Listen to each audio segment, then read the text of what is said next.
Welcome, everybody, to today's episode of the Empower Performance Podcast. I'm really excited about this episode. We have Zac Newbell. He's a speed coach. He also works personal training. He's worked with college athletes. He's done a bunch. Zac, if you don't mind, just quickly giving us a background on your athletic career and then how you got into training. Quick background. Grew up playing high school football in the state of Texas, down in Houston, at a pretty big 6A high school. Didn't see much there, had a couple injuries, so that led me to walk on playing football at Kilgore College, at a junior college. Ended up playing there for a couple more years, and then transferred to Henderson State University, finished up there. Between Kilgore and Henderson State, just really got in tune and in touch with a lot of training and had some people around me that were graceful enough to give me the opportunity to step in there, be able to help out and learn along the way. And then once I got done with that in 2020, I moved back down here to East Texas because I knew that there was a pretty big market and a gap for performance training down here, and came back to fill it. So here we are. Been doing this for about 10 years now, basically since 2016. I've been graduating college since 2020. Started with Zone 10 Performance, and now we're opening up a gym in Longview, Texas called Hustle Culture. It's going to be a human performance lab. So just working on athletic performance training, adult performance training. We talked a little bit about that before, and I Sure. know we'll dive more into it. Yeah, I'm happy to talk about that. But one of the things I wanted to talk about is what we talked about in DMs before. It was how you helped your junior college to be very successful with the speed program. I find that a lot of people will try to do speed work, and then you just see kind of like lazy cues. They'll say, pump the arms, run on the balls of the feet. They Mm-hmm. don't know how to program distances. They don't know how to program intensities. They don't know how to program volume. They know how to program frequency. They don't know how to Yeah. teach the technique behind that. How do you separate yourself from that? What do you that's better in that sense? I've noticed from a young age, even when I was playing sports growing up, that Mhm. somehow have a unique skill of coaching and Okay. teaching people. Even in high school, when we were playing high school sports, high school football, I was like basically another coach on the field while we played. I knew every single position, everything that was going on the field, and I was able to help out where needed. So that was an added benefit there. I guess from training my eyes for such a long time and Yeah. being able to have that gift, I'm able to go and implement it into what we do. So when it goes into speed training, and I mean, I was young going into it. I had experience working kind of more in the private sector, one Uh-huh. on one. I've had the experience of being within collegiate sports for 5 years and then doing a really good internship at D1 Sports in Little Rock with Marshall Everett, and some of the things that he taught me.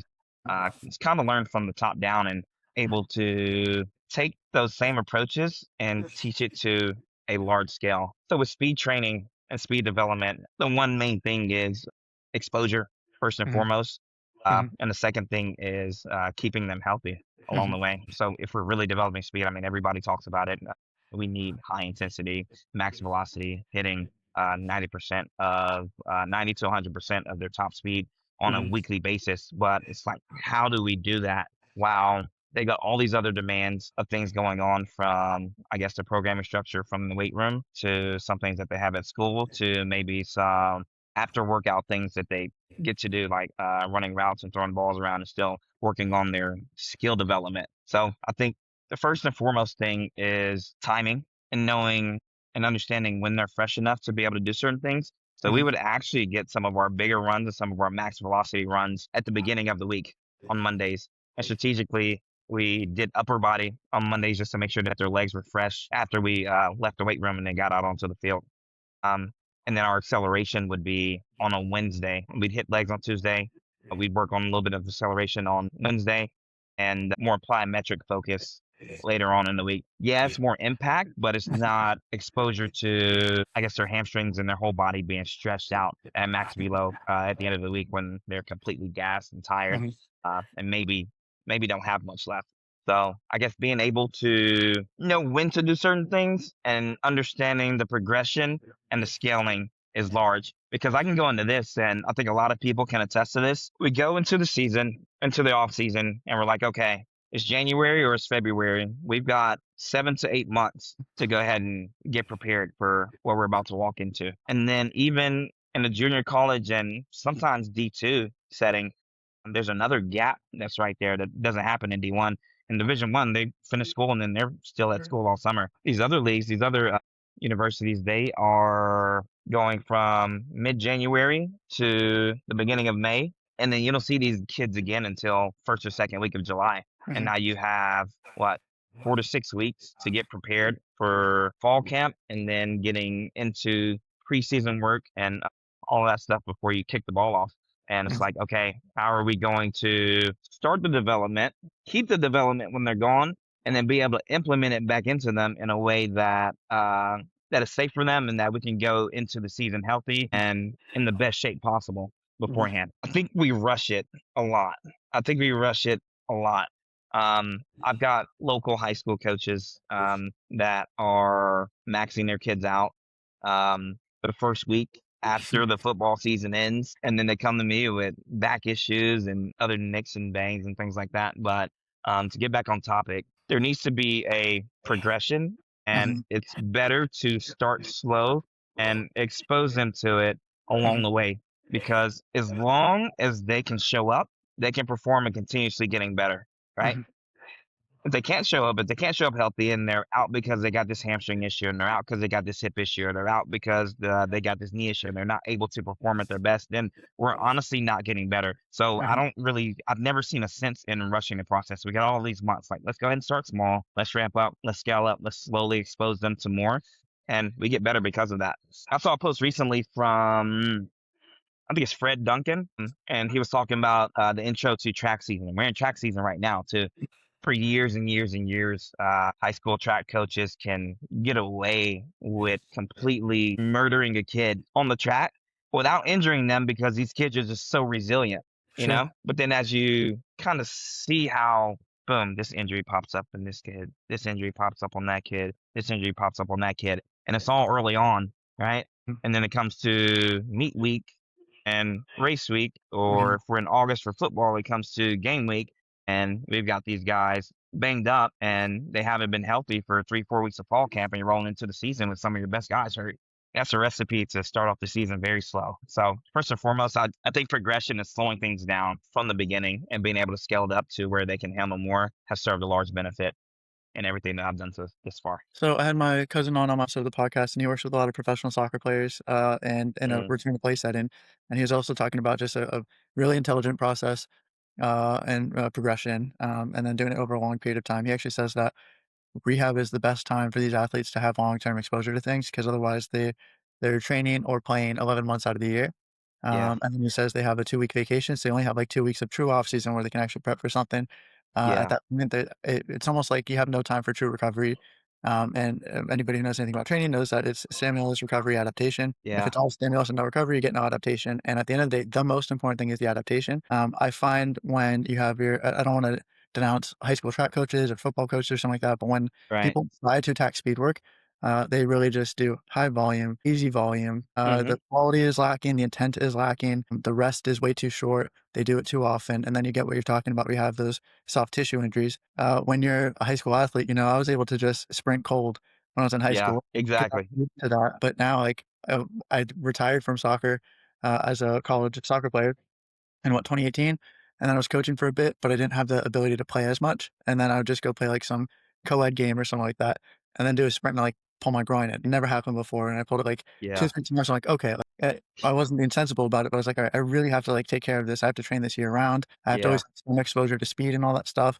You have to be so patient with the velocities, the distances, and all that stuff, so I do find that to be really interesting what you're talking about. I was gonna ask as well, do you have ways of, like, essentially auto-regulating? You talk about timing. Do you notice that, like, if time starts to drop off and people are still giving their best effort, alright, we cut it here even though you had maybe a plan for more volume in that day? Also kind of adding to that question, do you ever try to prioritize technical work over intent? So maybe you start with, some dribbles or some pogos or, some mechanics and all that stuff. So I guess I wanna know the way that you balance intensity, of course, because that's Mhm. maybe the important thing when it comes to speed training, true speed training, and then Yeah, also what is the other side of that as opposed to just outputs? yeah. Okay, so, when I was coaching in college, we didn't have much room to test certain things. It kinda had to be the eye test, and Mhm, we had a winning team. We won 2 championships in a row. So, that goes to show that, the leadership, on our team by the players could be trusted. mhm, And they wanted to work and they wanted to get better. So we were able to dive in and ask some of these questions like, how are y'all feeling today? mhm, And things like that. And I'm able to see it sometimes if they mhm, got it or not. But now running my own business and having the data and doing speed Saturdays with these kids every weekend, I'm able to see some of these things now. I'm able to see some of these things now with my own 2 eyes from the data that it's showing me and just visually. and some of the feedback that they're giving me too. So let's say we get to our just 10 flies, whether that's 5 by 10, 10 by 10, 30 by 10 yard flies, and we get into those. Typically, we're only doing maybe 3 to 6 of them, but some athletes, because I've got like 15 different local high schools that are out here, so they're all doing different things throughout Mhm, the week, and I got to know that going into it. So typically, especially if I see certain times drop off and we've already had a good amount of volume that day, it's probably time to cut it. It's not worth mhm, it, especially if they have already hit their 90%, or if even if they've already PR'd that day. Like, mhm, we're done because I mhm, already know that y'all are getting even more at school and they're pushing the crap out of you like that. But you still came here to work and develop, and we got the result that we want. And at that point, it's time to cut it. So, with that being said, how I balanced out would be the technical work to answer mhm, your other question. And I think that has helped largely in the development of the speed and the form, and really form not from an upper body arm swing technique that everybody thinks about, but more from the ground interaction, your stride, and how your stride really should work. mhm, So we've got our dribbles, we've got our prime times or straight leg bounds, and we'll progress those from low dribbles or ankle dribbles, what people will call them, medium mhm, dribbles, which would be calf dribbles, and high dribbles, which would be knee dribbles. And we'll progress those over the span of probably 15 to 20-yard increments across the turf. There have been a couple times where we've done it all the way down the track too, and opened it up as we've increased volume throughout our training over the weeks. We also going into it. I'm big on plyos. I think it helps the timing mhm, and the relaxation and just being smooth and efficient in your movements. But also, I think we all understand that plyometrics are to create a large amount of force in a short amount of time spent on the ground, but in a controlled way too, mhm, because you got to be able to do it repeatedly and right, repetitively. And that same thing goes into dribbles and sprinting. I mean, sprinting is a plyometric. So when I'm teaching these things, and we talk about stride length and stride frequency equaling speed, your stride length doesn't come from how long you can stretch out. Yeah, being more mobile helps with that, but it doesn't come from you overextending your legs at all. mhm, It comes from your projection through the ground. So how do we get better at our projection through the ground? right, Just our plyometrics and just learning how to interact with the ground and the timing and being able to get out of the ground and project yourself in the right way. So we spend a fair amount of time on that before we even get into our flies or our max sprint times. And I think it's served large benefit, and it just kind of opens them up more. And now they're fully warm and like they're mhm, ready to rock and roll. So you're not running into any issues of them not being ready to go. mhm, And depending on the volume of what we have done that day, like I understand how intense it is building up to it, or I understand if I've kept it a little bit more smooth, if we are running more flies that day. So still got to gauge it a little bit, but in the same light, it just builds them up. Their ankles are ready, their timing is ready, everything feels intact for them to be able to get their best numbers out. I was gonna ask about, like, queuing as well because I find, sprinting is such an interesting thing. I like to call it relaxed violence, because if you're too stiff, I might steal you that one. run. Yeah, I like it, but, like, you're too tense, you run terribly. In fact, sometimes people run faster if you tell them 95% than if you tell them 100%, 'cause at 95%, they're still loose, and at 100%, they just, like, completely tense up and they lose Yeah. it. Or, if you're not violent enough, you're kinda just, doing striders. It doesn't really actually make a difference. So it's Yeah. it's finding the balance, and I imagine that you would see this with kids who are a little bit more tense naturally, or you hmm could say your elastic driven versus your force driven type of athletes versus your more loose athletes, the more chill athletes. Yeah. How do you go about coaching? Is it a lot of external cueing? Is it a lot of, like, challenging people and their personalities? What is some of the techniques you'd use in coaching to make sure people have the right balance of relaxation and violence? That is a tough one, especially when it comes to sprinting, because I mean, coaching you, we don't want to over cue either, Mhm, because now they're mhm, thinking about every single part sure, of what's going on. Going into it, and you can see it in their plyometrics as soon as they get in there. One way that I can see it consistently is if we're doing any type of repeated, I guess, rebound box jump. Let's say we are standing on a box, we step off, we hit the ground, and go back onto the box. Um, there have been a lot of people that are super tense the whole way doing that. So while they're floating in the air, just all their tension is there. And when they hit the ground, they're not able to react as Mhm. smoothly as they would if they were to relax. Literally, I just tell them relax a little bit more and just react to once you feel the ground or anticipate feeling the ground. Don't be super ready the whole entire time. And typically that turns into a better jump and they feel like they felt better and you can see a higher jump come out of it and then they're able to do it easier. And now once we get into the rhythm of doing 5, 10, 15, 20 reps in a row, they're able to hit them over and over and over again consistently, as opposed to if they're super tense. So if we're transitioning that into our sprint work, it starts from plyometrics, and those plyometrics change into more actual sprinting form from our pogos to single leg pogos to knee tuck jumps Mhm. to bounds to dribbles and then to sprinting. Because I can Mhm. continue coaching relaxation through dribbles and make it to a point to once we get to our knee dribbles or our high dribbles that it feels a little bit more natural. And now they actually feel like they're running. Yeah. It's really fascinating. Another direction I wanted to go with this and ask you about is you talked about having acceleration days and then max velocity days. People don't understand how different that is technically. Hmm. It's so different. When I think of acceleration, I tend to think of like switching. I think Yeah. of like projection Oh angles. I think yeah. of speed low. But then when I think of like top speed, I almost want to feel like I'm like running on water, where it's almost like cycling. And so I'm curious about teaching those skills. I think you would see this a bunch. I think acceleration people jack up more than max velocity. I don't know if it's just you would agree with that, but I think people get tall right out of the gates. And acceleration is really hard to teach them. Sometimes longer ground contact times are better, staying lower longer, Yes. being more aggressive with your ankles. But then also, I work with a lot of like soccer players, or at least, I have a history of soccer. And because of the fast footwork, people have this obsession with like pitter patter steps. So they'll Yeah. just be taking, you might want 3, 5, 6 steps, whatever, to get to your max velocity and acceleration. And they might take, I don't know, a dozen, I'm just like, Yeah. that is so wasteful. So, how do you go about teaching the differences between them? And then the only thing I'd add to that is, do you also teach like change of direction or agility into that as well? Okay. So you finished that off perfectly because that's exactly what I was about to dive into. With the pitter patter steps, and I think you see it a lot in soccer, Hmm. with their ladder drills. Hmm. Um, and not that it's necessarily such a bad thing Hmm. because I can kind of get that same movement and hit certain times on the plyomat when I just got their feet moving fast. I'm trying to see what their ground contact is. Hmm. But from coaching wide receivers in college, which I also did there, which I didn't speak of, and playing the position of wide receiver, I grew up and I started doing all that footwork stuff growing up, Hmm. and I slowly ventured out of it Hmm. because once you've got it, you've got it. I can still go step back on the ladder right now and do every single drill Sure. at the same speed that I did 8, 9, 10 years ago. So now it's like, okay, if we're putting this foot on the ground, what is it doing for us? It's got to be moving us to a different location, Hmm. right? Like, is your body changing latitude and longitude on Hmm. every single step, whether that is moving forward or moving laterally? It doesn't Hmm. matter. The step has to project us in a certain way. So when I'm talking about acceleration and sprinting and coming out of the blocks or coming out of your stance or stopping and then starting again, we need to be able to change location on that first step.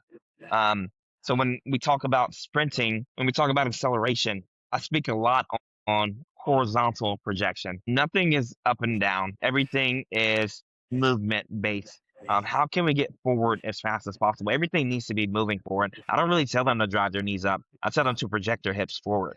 And that's how we get out and that's how we move location. So now going back to just the ground contact and where that needs to be projecting to, again, our stride doesn't get longer by us reaching out, but Hmm. also our acceleration doesn't get fast by just pitter pattering in the ground. So if we're going to piggyback off of that again, if we go into change of direction, I can give the example of someone, let's say you're playing basketball, you're making a V cut. So you're like going down to the paint, you're coming back out to the 3 point line. You're not going to do that standing up tall. Hmm. Or if I stand on one single leg and I try to jump laterally, I'm not going to do that standing straight up, right? Hmm. And similar to it, say if I were going to do a pogo hop on one single leg and try to jump laterally, I'm probably not going as far as I would if I were to actually bend my leg and get more into that universal athletic position, similar Hmm. to if I'm going down and picking up a trap bar. In that type of position, you're able to load a little bit longer in a way to produce more power. So someone with a shorter ground contact time, Hmm. my bad, someone with a longer ground contact time versus someone with a shorter ground contact time, the one that can stay on the ground a little bit longer, they can cover more ground without Mhm. taking as many steps, which Mhm. means also they're probably doing a little bit less work internally from, I guess, a form of wasting energy Mhm. almost. It's like Mhm. you're just doing too much at that point Mhm. when this should be our focus.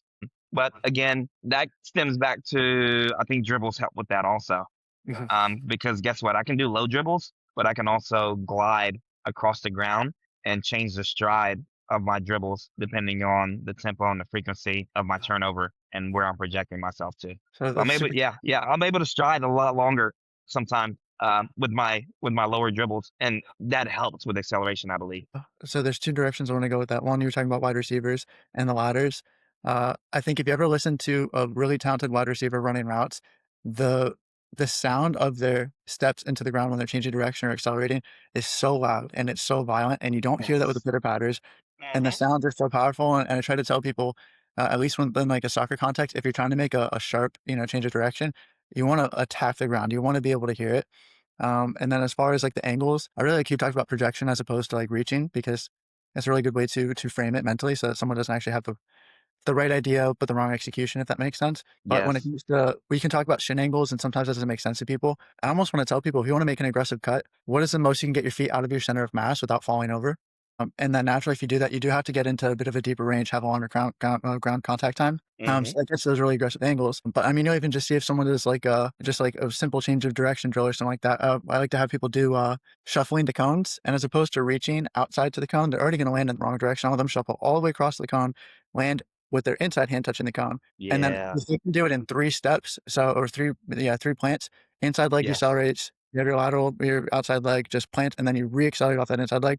I find that's a really good way to teach people to get low, get good angles, produce a lot of force. And then, of Yeah. course, why strength and conditioning matters so much is because you need to have the mobility and the strength to be able to do that. A really weak person, really immobile person can't get into the position or produce the force you're asking them to do. So, all the coaching in the world, it doesn't really matter. Yeah. And then, as far as the striding thing and how it's more efficient, I have some clients that just want to go for jogs, and I tell them that like running to me is the same work as jogging, but you're more efficient. Sprinting is way more intense than running. They're not the same thing, but like a run to me is just a longer stride version of a jog. You're moving up and down the same Yes. amount or actually moving forward. And it's not just from reaching, it is a little bit from projection. It's being more horizontal with their movements. I almost try to tell them it's like you're trying to kick a rug out from, or if you're just Yeah. treadmill, you just want to like get a few strides before you actually hop on if it's already moving. It's that kind of idea. How do you do that as opposed to just bouncing up and down in place and then barely moving forward? And so I find it interesting how, I don't know, running, jogging, sprinting, change of direction, a lot of the concepts still apply. It's interaction with the ground, it's angles, it's all that. Yes. Yeah. Yeah. Yeah, it is. I've kind of found a sweet spot and a love for doing prime times or straight leg bounds, Okay. and what that actually does for you from the aspect of the ground contact with the foot and the ankle Hmm. and where that's at. But also when some of them start off, they'll get to the point where all of it is a lot of just kicking, but they're not moving anywhere. Yeah. So then that goes into the projection of the hip and how your hips are involved with moving you forward. And I've got to give this example a lot, especially when we're doing any type of just vertical jumping at all. Some kids just lack the movement of their hips. So I'll actually stand up and I'll get next to them. And I'm like, okay, this is what it looks like when I just jump with my ankles and I come Hmm. about this high off the ground. Now, let me go ahead and add in my knees. So now I'm jumping with my ankles and knees, and like maybe I'm a little bit higher. And then once I add my hips into it, it's like Hmm. a rocket going out of the ground. And I still haven't implemented my arms either. So like that's the Hmm. fourth component to all of that. I feel like it's honestly probably 40%, um, 40% hips, 30% arms, and then probably another what's that? What's the math on that? There's like 20 and 10% would be left if you were to say with the knees. Yeah, yeah, Yeah. with the knees and the ankles is left out. But your hips make a huge difference. Sure. And I see some of them lacking that in their first step. I see some Hmm. of them lacking that in their broad jumps, only because they're trying to get their feet back forward again. And then even again when we're doing straight leg bounds and they're just kicking as opposed to using their hips. Then once they use their hips, they're like, "Oh, I feel like I'm gliding." Yeah, Hmm. you are because you're actually moving forward. You're taking a step and you're projecting yourself forward. Now you're not in the same place that you were before. You're gaining distance out of your stride. I find it fascinating that like the hips are the powerhouse to athletic movement, and Yeah. then people don't realize that that translates to almost everything. If you watch Mike Tyson throw a hook, watch what his hips do. Watch how his Yes. legs interact with the ground. If you watch like a grappler try to pick somebody up and they make it look effortless, it's because they get their hips tight to their person, their opponent, and then lower than their opponent's hips. Yeah. And that's when you're in the most powerful position and all that. So I just find it interesting how it relates to everything. And people say, what was it from Happy Gilmore? We were talking about it's in the hips or something like that. It's all in the hips. It really is. I had a 12-year-old baseball kid Mhm, yesterday. I've been working with him since mid-November. His mhm, progress has been really good. mhm. But I forgot exactly. Oh, this is what we were doing. We were testing his RSI Okay. um, on the plyomat. And because I've got to explain it to him, and I'll probably still have to work through the queuing. It's a Mhm, process through all of this. The queuing of it kind of being a pogo jump because we need speed off the mat, but then still be able to produce a bunch of power. His hips are already fully extended when mhm, we're doing it, mhm, and there's no hinge pattern. There's no forward falling of the chest before he leaves the ground. It's just all super erect, super vertical. I had to go into the concept of okay, even if you're producing a lot of power and maybe more of a taller posture, similar to batting, I'm like, mhm, all right, if you're gonna hit a baseball, all right, are you gonna stand straight up and hit the baseball? uh-huh, No, you're gonna hinge your hips a little bit more. mhm, I started going into that and a little bit of rotation, and then I started doing like throwing motions, and guess what's happening to my hips? Or if I'm pushing myself laterally, like it's all a hinge to mhm, extend, hinge to extend, a deceleration hinge to an accelerating extend.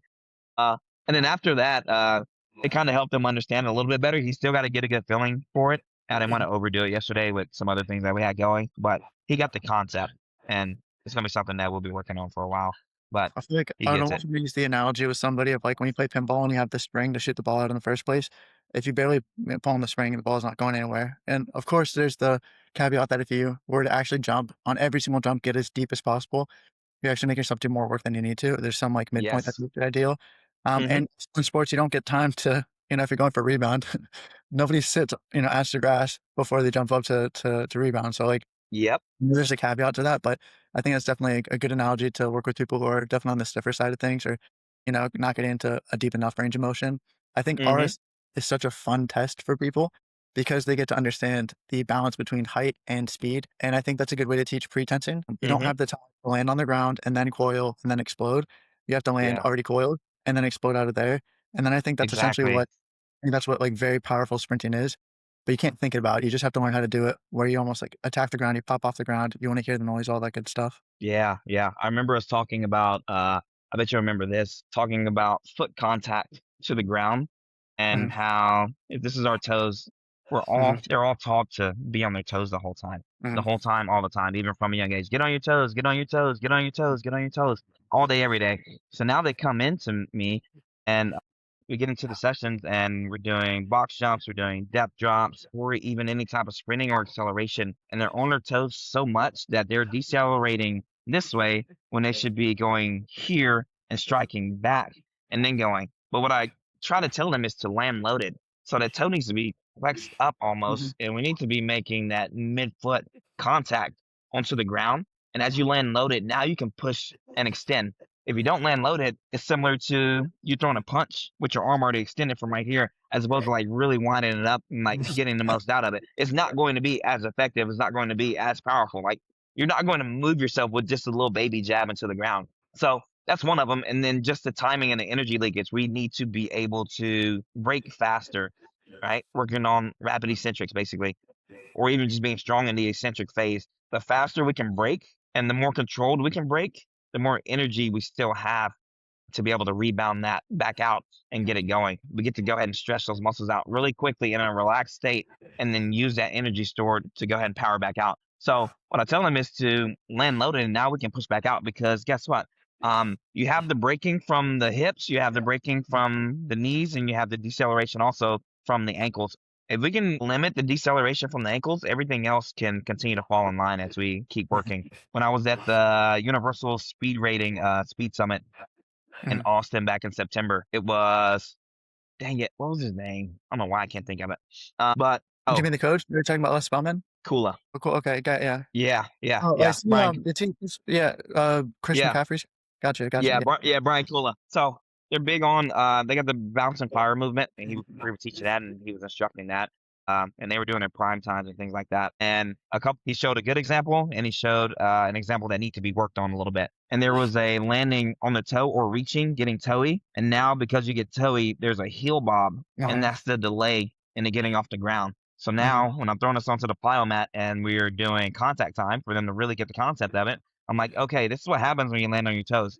Boom. You land all the way on your toes. Guess what? Your heel's going to drop anyways, no matter what, for you to be able to be powerful and get off the ground. Why can't uh-huh, we just land like this right now and be strong and then fire back off?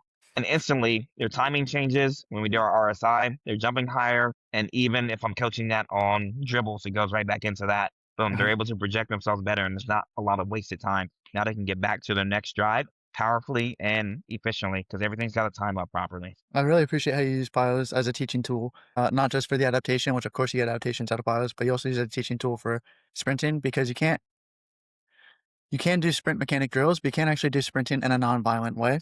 But Yeah. with plyometrics, sensitive to intensive, you can really scale, from 0 to 100 how you want. With sprinting, it's really, really hard to I mean, you could do, I guess, wall acceleration drills or something like that to kinda teach switching, but I find it's a lot more difficult, so it's cool that you use plyometrics as a teaching tool and not just, "We're doing this to get faster or to get the ankle stiffer," or something like that. I wanted to respect your Yeah. time right before we hopped off. I know you did wanna talk about the training Gen Pop and not just Yeah. athletes.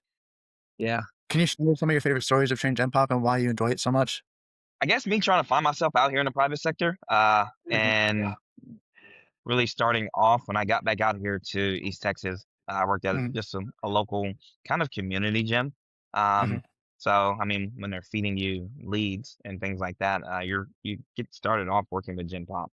mhm, And then recently, that's kind of evolved. So right now, especially over the past few weeks, I've got a 63-year-old. He's a pastor and he's also a basketball referee. He's been refereeing basketball for years. He wants to be able to do this for a few more years. So we've mhm, been working on speed training with him. And I've got another woman who is 52 years old. She really just started working out 4 years ago.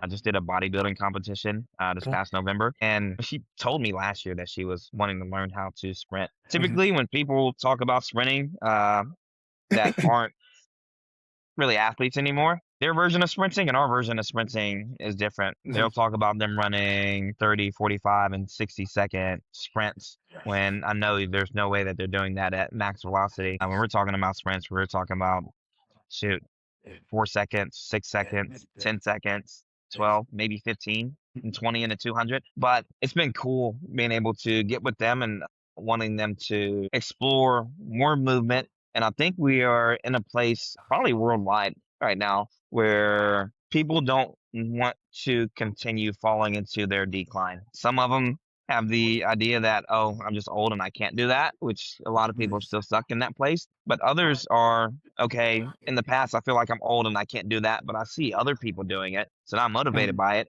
And I've got kids and I've got grandkids, and I still want to be able to move around with them. And you can even see it from all the injuries that people talk about with pickleball right now. Like you haven't mhm. moved like this in Oh 15, my 20, gosh. 30 years, right? And now you basically lost that ability and you're Mhm, going to chase the ball that you probably shouldn't at this state that you're at based off of the lack of exposure that you've had for a long mhm, time. And I say this all the time, your lack of exposure will get you exposed at some point. The more you expose yourself to a stimulus, the more you'll be used to it. mhm, And when things happen out of random, you're mhm, able to react and just go ahead and get it done. When that doesn't happen and you expose yourself to it, whether that's willingly or unwillingly, something's bound to happen mhm, eventually if you're not taking care of that over time. So, with hustle culture, what we're trying to develop in the East Texas community is, yes, a community of high level athletes. Something that, because it's a small town, it's only like what 80,000 people in mhm. Longview. But within a 35 mile radius, you get 275, almost 300,000 people Oh, that are around this area. And Longview is a hub for all these people. That's why I've got athletes from 15, 16, 17 different high right. schools that I've worked with over the years. But me growing up in Houston, I had access to all of this type of training and all this type of technology, similar to when I still go to Dallas right now or go to Austin. I mean, they have all of that. we're still lacking that out here. So this is kind of what we're wanting to bring, but not even from the athletic performance side, but to the human performance side as well. And I guess I never really understood exactly what human performance meant until recently. And it's not even just them moving athletically, just moving more. Like, Uh-huh. okay, it's okay to lift heavy. It's okay to lift weights in deeper ranges of motion. I've heard guys for years around here saying, "Oh yeah, you shouldn't go all the way down with that," or "I don't lock your elbows out like that." Mhm. Um, and you hear these conversations all the time. And you're like, okay, but what happens when you actually do have to do that? You're just limiting yourself, and it's you limiting yourself. Is not your age. It's your Mhm. lack of exposure that you're exposing yourself, or that you're refusing to expose yourself to, in fear of something. And I guess the whole paradox of that is the very thing that you fear the most, that you think will hurt you, is actually what you need to prevent yourself from getting hurt. Yeah, I think people get hurt doing too much too soon after too little for too long. Yes. And then I like to tell people that, like, anybody can train like an athlete, but it's all relative. It's all about your entry point, and it's all about a Hmm. progression. So, like, one of my clients, it might just be doing pogos. That might be his most intense plyometric that he's capable of doing. And then for somebody Yeah. else, it might just be a warm up, and they might be doing sprints, or they might be doing triple broad jumps or something like that. Well, it is relative, but I do think, my business is called Empower Performance. I like Yeah. to empower people. I like to tell them you can do it. So, like, one of my clients, she picked up, I love when people do things outside of training. I like training as a tool for sports, for life, as opposed to, like, I don't just have the bug for training on its own. Right. Um, but, like, someone's like, "Oh, I wanna start doing, like, a kickboxing cardio class where we hit bags and all stuff." I'm like, "That's cool." And she was like, like, I kicked a little too high, my hip feels a little funny, my back feels a little funny. Should I stop the class?" I'm like, "By no means should you stop the class. By no means. Yeah. Build you to the point where you can do this, kick a little lower, being able to rotate, we'll work on all these different things, but I want you to be resilient. I want you to believe in yourself. I want you to, like, regain Hmm. these superpowers as opposed to be like, all right, I'm done." I feel like when you stop exploring, when you stop doing these things, that's when you actually become old. And my goal is to die young, as old as possible. Yeah. I like to tell people, like, you're young as long as you're trying to do something fast, you're trying to do something in a deeper range. And then you see, like the Blue Zone documentary on Netflix, you have 7-year-olds doing splits and muscle ups and stuff like that. I'm like, all right, so it's Yeah. not inherently an age thing. Training can be the It's fountain of not. youth. And, yeah. Yeah, and Um, that's a huge thing with I'm gonna finish on this last topic. yeah. I'm not a medical professional at all, but we see it a lot. And even growing up, being in high school and college, they tell you don't go to your doctor. We'll assess you first with the athletic training staff, Hmm. because if you go to your doctor and they're gonna give you a note, you should rest it for 6 to 8 weeks, and Hmm. then you come back not better, and then they have to listen to that because it's a doctor, so legally they have to actually let you rest now. And at that point, you don't come back any better. Movement is your medicine, and we can scale things up. We can Hmm. scale things down. Yes, there comes a point where you do need a break, but at no point does it really need to be elongated for that span of time, especially Hmm. if you got some goals that you're trying to get to. I appreciate you saying that. I'm gonna refer listeners to check out the episode I had with Dr. Cody Craig and Ben Racky, because we talked about doctors who give bad recommendations, and Yeah. how you shouldn't just trust everything that the doctor says purely because of the title. I'm not saying that I'm smarter than the doctor. I'm not saying that there aren't good doctors. That's not what I'm saying. But it Hmm. doesn't mean that everything they say is absolutely perfect. I appreciate you saying that because I find that to be sound advice, and I do like to empower people and let them know that you'll be smart about what you expose yourself to, uh, and progress it over time. I wanted to thank you for your time. This was an absolute blast. If you want to be back on for another episode, I have a million more questions to ask you. If you wanted to plug yourself before hopping off, where can people find you? I am on social media at Zac Newbell. That's ZACNEWBELL. Um, Facebook, same thing. And Twitter, Zac Newbell underscore Z10. And I appreciate it. Thank you very much. I appreciate you. Have a good day, man. Yeah, you too. Bye.